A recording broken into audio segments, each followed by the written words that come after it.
Assalomu alaykum aziz mijozlarimiz. Bugungi Max Tuningdagi Leap Motor C16 restyling versiyasi tayyor holatda. Qilingan ishlarini ko'rsatib obzor qilamiz. Birinchi navbatda elektronli paroklarini sinfga qilib berganmiz. Eshikni ochsa, shunaqa akkuratni chiqib beradi. Odam ko'taradi, bemalol chiqsa bo'ladi. 4 ta eshigida bemalol ochilib chiqib beradi. Hammasi zavodskiy o'rniga qotadi. Qo'shimcha ulanadigan narsalari yo'q. Mana suya chiqsa bo'ladi, bemalol ko'taradi. Bundan tashqari bu Leap Motor avtomobilimizdagi krugovoy tonirovka, oldi labo'ylariga sonzlashdi va salon laminatsiyasi qilib bergan edik.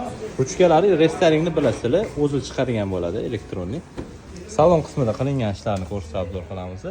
Sidenlardagi 3-qatorlari bilan birga bunaqa IMG dizayndagi o'rtasi alkantara bilan ishlab berilgan akkuratli siden chexollarni taqib berganmiz.